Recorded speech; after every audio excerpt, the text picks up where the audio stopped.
We out here staying connected. Sister Sherrelle. Good to see you. Hey, listen, I'm sorry to catch you at bedtime. A little bit. I was trying to go to sleep. I know, but it's okay. I told you to be a while. Oh, yeah, you gonna hide your muscles. I ain't mad at you. I know, I gotta have a little. Whatever. How you been? You okay? I'm okay for the most part. You look like you feel a little saucy. I am.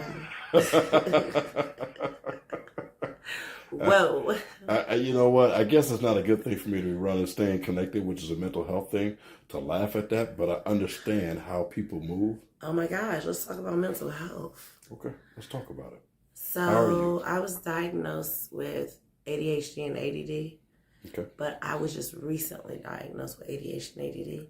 Like they thought that doctor? I was by my doctor. Okay. And they thought that I had bipolar. And they were giving me medication for bipolar disorder at another company. Really? But then I went to a new company. Because y'all know how the insurance thing is going on right now. And the doctor gave me some medicine. The medicine that she gave me, I'm a type of person that's like, oh, vibrate high, try to stay positive. It put me in a manic episode. Okay. It made me have a manic episode. What did you experience? Everything was going fast. However, I experienced that I holler. I knew that I holler a lot, but it was aggressive. I cut a couple of people off. Okay. I don't think everything that I did in the manic episode was bad. And what was this medicine called? Let's talk to our viewers, man. We'll find it. Somebody might be dealing with the experience, but you dealt with some crazy side effects. Oh my gosh. That made you hurt people that you cared for. I had to think about not going to prison. Oh, wow. I almost got a felony on Sunday. What? Doing what? Because someone put me in an unsafe position. Okay. They didn't realize it was unsafe, but I'm from Columbus, Ohio, 614. And we were in a location in Columbus, and I'm like, it's 2 o'clock in the morning. We are not about to roll a blunt right here. And they were like, you're being paranoid. I'm like, no, we're about to get robbed, raped, or arrested. It was another woman, I take it? Yeah. Okay. No, I don't want that in the neighborhood. I'm gonna just say the north side. Okay, that's cool. You gotta be you gotta know where you at all times. So what made you feel so uncomfortable? What did you see? You had to have a sign. I am gonna say what neighborhood it was. No, I'm not gonna say what neighborhood it was. I'll give a street. Nah, it don't matter what neighborhood. We ain't saying no name. It might have been God, but I know this neighborhood, and you don't sit in a corner store parking lot at 2 o'clock in the morning when the store closes at 2, rolling a blunt up.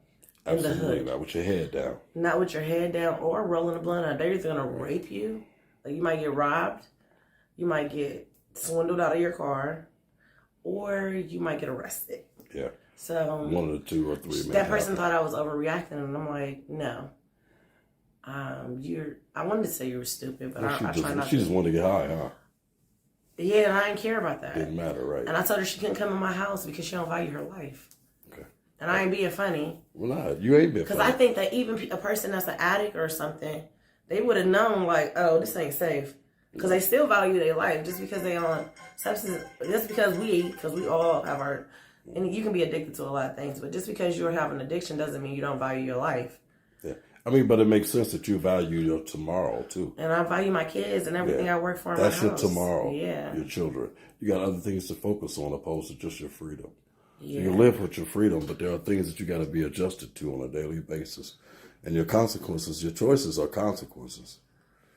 Yeah. And I've had a bad choice. I've had a lot of bad choices. So I'm not trying to take no more consequences. It's time to start making the right decisions. I'm glad you made that call with a friend. But it wasn't easy. How'd the reaction go with the friend? I was mad. She started getting loud. But I have a loudness about me too. And I had to, it came to the point where I was like, in my head, I'm like. Loudness about you too? Yeah. I don't know if you. What was your loudness about? I know you gave it to her. Well, I was like, oh, you don't want to leave? You can pull over here. I'm a Northsider. I can go to my sister's house, cousin's house. I could have went to Brother Dad's house. At the end of the day, you're trying to get back to your kids. I was like trying to get back to my kids. I'm like, if I don't get there tonight, I'm going to at least go somewhere safe. Right. And then she didn't want to take me to nobody's house. She's going to say, I'm going to take you where I got you from. Okay, well, you need to act like you drive with some sense. Wow. And then I had to calm down. And then it seemed like she was going to try to finesse me and be like, nah, you just chill. And what my She reaction massage was you over in my head was, I yelled and I was like, are you taking me the fuck home? But in that moment, I believe God told me to be quiet and calm down, just ignore her. But if she would have responded badly, I was thinking about fighting and taking the car and getting to my kids. I was going to get some. You know what? I'm not mad at you for that choice because at the end of the day, you trying to get home is your choice. Yeah. You can't move on somebody else's desperations or their moments. Yeah. And when somebody can't see what you see, it's a gut feeling. And the gut feeling is what wins. My first instinct and my second instinct always bump my head. It never fails. But how you feel in your gut is your truth. And I've told a couple of other people when I've told them the location, they're like, yeah, people was watching y'all right there. And I'm like it was like one, I'm exaggerating. It was like 1:43 maybe. So the clubs were still open. It wasn't that late, but they were about to close. So it was late enough for something bad to happen. Right. But yeah. But just being around this city long enough, you know all the left turns that can happen behind making that choice. At least most of them, yeah. Especially sitting there rolling a blunt with your head down. I mean, anybody could pull up on you. Oh yeah, you don't You know two what that women, situation. Yeah. Guys thinking y'all got something.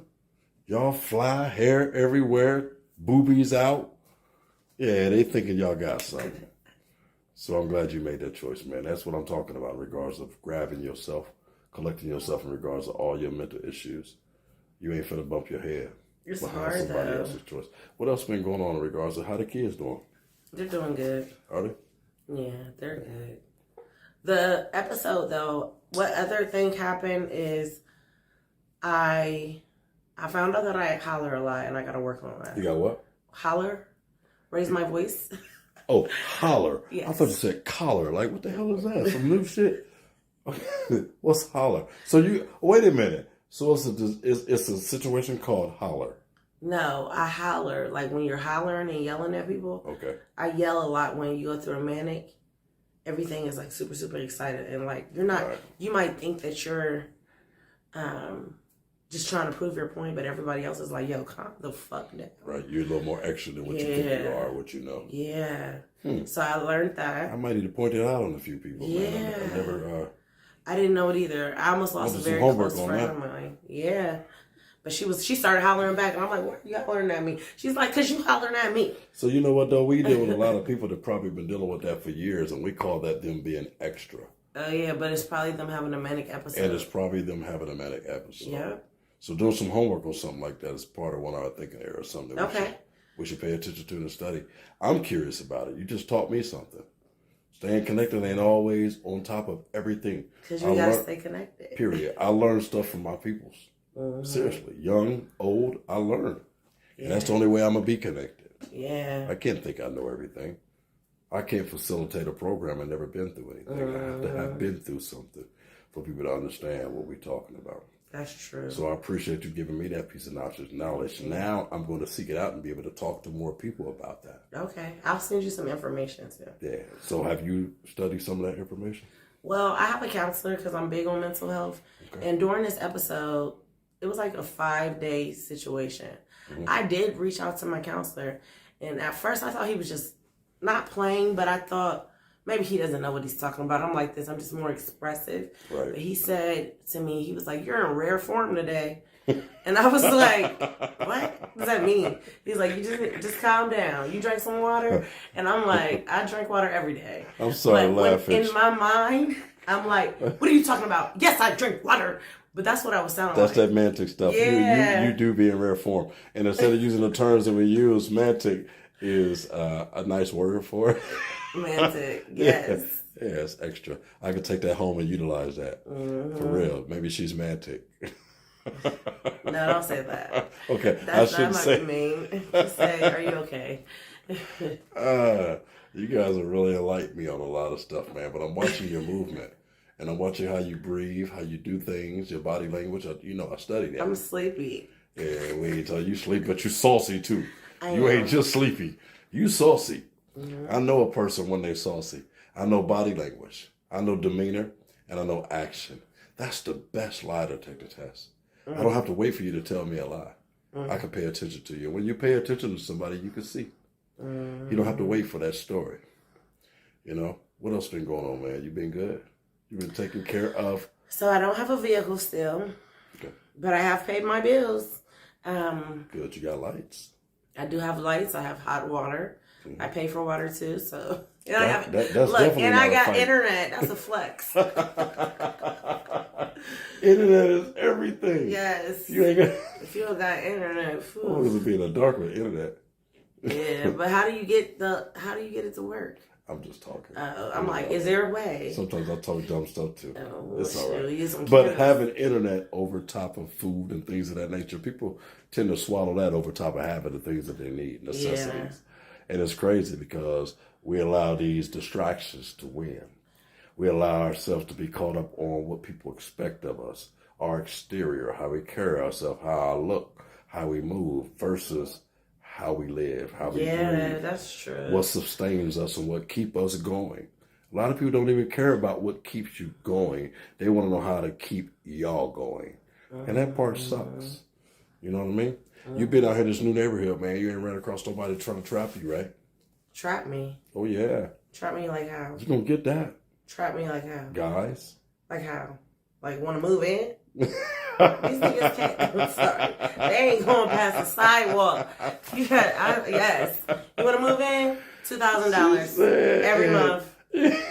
You just double the rent just to make sure you Sure secure. the hell did. That's my rent. You're taking up my mental space. I ain't mad at you. It's a lot of women with Section 8 hollering the same thing.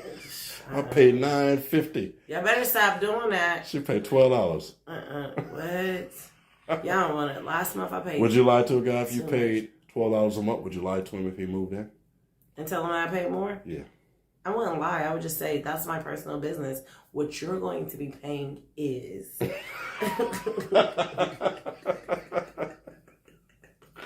Like, for real. I ain't mad at your honesty, though. But you know what? It's all about I guess it's all about the come up, right? Yeah. Everybody want to come up and everybody want to be secure. But you got to protect your peace. That's part of protecting your peace. Because he's not going to want to leave. Well, I've asked a few people, and I'm going to ask you too. Because speaking of guys and people coming into your life, which can and will come because you're doing these videos, so people are going to see you. Not that we're exploiting you, but they get a chance to see you. Do you know the difference when a guy's at you and when a guy's pursuing you? Do you know the difference what that look like? No, you got to be very bold with me when you're... No, I don't. Well, knowing when a guy's at you is a guy that's really at you. I mean, he's touching on you, he's leaning toward you, he's talking with his eyes, he's talking with his mouth, he's talking with his body. I mean, these are things that you need to be aware of versus a guy that's really pursuing you. A guy that's pursuing you don't mind to spend that money and drop some flowers off and send it to your job. Okay. He don't mind calling you, just say how you feeling. Are you busy? Call me back. You know what that looks like. And I want you to really pay attention to what that looks like before somebody come into your life. Oh, I think I'm mean. Yeah. I don't got time for that because... I get it. But I used to not know the difference, but it's good to know the difference. So But you're interested. And you can get trapped in easy, especially when you get saucy like this. That's why I'm in the house. Well, y'all got to answer for everything. She said, that's why I'm in the house. Safe spot. But it doesn't mean anything because some women get attracted to the maintenance man. They get attracted to the postman. Our maintenance man. Well, you can pop your head all you want, but there's so many women with fetishes, okay? No, I understand it. Yeah. I don't want to. I was a maintenance man for 20 years. Trust me. You can sell me none. Okay? Oh, goodness. You can sell me none. I know what those moments look like. We do work orders in the morning. Tyrone didn't come home. The kids are in school. Women feel like this is my opportunity to break my integrity. Oh, wow. I don't want you to fall victim to that. Okay. Not because you're alone. Well, my kids are always here. Or because you're not driving. Yeah. Or because you feel like you're stranded. Okay. You can fall victim to that moment, even though you have skills in game. Yeah. That kiss on the neck is a motherfucker. It is, especially if they got do that little tongue thing. Oh, yeah, they stupid. That kiss on the neck had plenty of women taking their panties off before they wanted to. Babies is here because of that kiss on that neck. Either that or R. Kelly, one or the other, right? Shoot. Speaking of kids, where's your girls? They sleep? Yes, it's past their bedtime. How they doing in school? They're doing good. Yeah. They're doing I appreciate you taking this time. I ain't going to keep you up night late. Because I shouldn't be I'm gonna have a good sleep. Yeah, well, you're going to get that sleep, man. But I'm finna get about your room, man, because we don't do that one right there, right? Amen. But I appreciate you. Give the girl something positive, man, that's fighting out there by themselves, without a man, doing it by themselves, dealing with teenage children who like the life that you liked before. Talk to them girls, man. Run your house like you run your business. You want to be organized, teach them to be organized. Keep that house clean. Teach them why it's important. And teach them how to time management. They're going to be mad at first if they're not used to it. But if they start getting those habits early, and if you don't have those habits, get them. But if they start getting them early, it's going to make their life so much more easier. Right. I like that, man. I'm glad you gave that, and you did that real well. Thank you. Y'all speaking to somebody that battled through addiction and all kind of mental other issues that people put them through. But you to say something like that, man, delivered really well. Amen. You're stupid. Then you're going to say amen. You are such a soldier. We out here staying connected. Let's go.